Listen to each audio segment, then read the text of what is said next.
జనసేన పార్టీకి తొలి ఎమ్మెల్యేగా గెలిచి గుర్తింపు పొందిన రాపాక వరప్రసాదరావు దారేటు. వరుసగా టీడీపీ నేతలతో టచ్లో ఉన్న రాపాకకు లైన్ క్లియర్ అయిందా? రాజోలులో టీడీపీ నేతలు ఈ ప్రచారంపై ఏమంటున్నారు? Hour AP special story.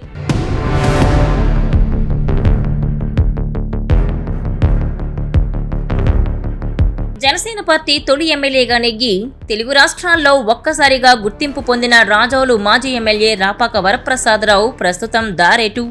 ఆయన ఏ పార్టీ వైపు చూస్తున్నారు? ఇప్పుడు కోనసీమలో ఇదే చర్చ జరుగుతోంది. ఎందుకంటే ఆయన కదలికలు గమనిస్తున్న పలువురు ఆయన టీడీపీ నాయకులతో టచ్లో ఉన్నారనే టాక్ ఆసక్తికరంగా మారింది.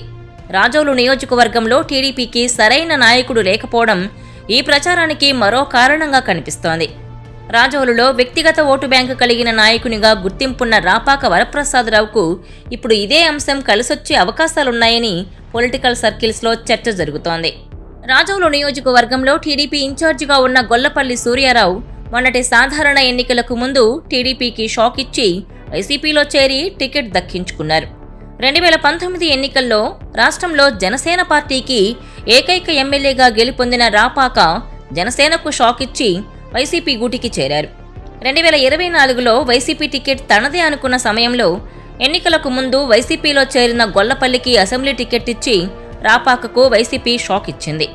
అయితే అమలాపురం ఎంపీ టికెట్ ఇచ్చిన అయిష్టతతోనే ఆయన పోటీలో ఉండాల్సిన పరిస్థితి తలెత్తింది. ఎన్నికల అనంతరం ఆయన జగన్పై తీవ్ర విమర్శలు చేస్తూ వైసీపీకి గుడ్ బై చెప్పేశారు.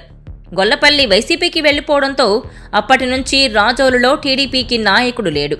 ఇప్పుడు రాపాక చూపులు టీడీపీ వైపు పడటం వెనుక కారణమిదే అంటున్నారు.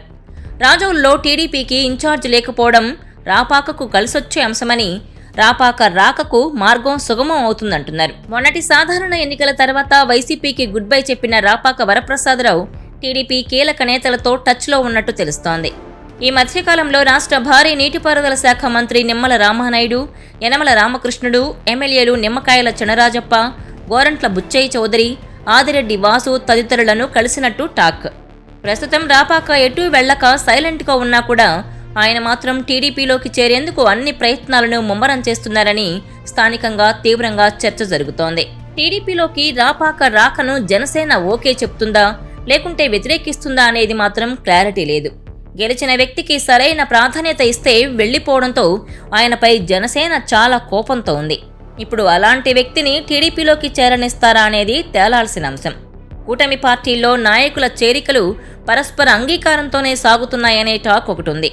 అందుకే చాలామంది వైసీపీ నేతలు వివిధ పార్టీల్లో చేరేందుకు సిద్ధంగా ఉన్నప్పటికీ మిత్రపక్షాల నుంచి గ్రీన్ సిగ్నల్ లేకపోవడం ఒక కారణం.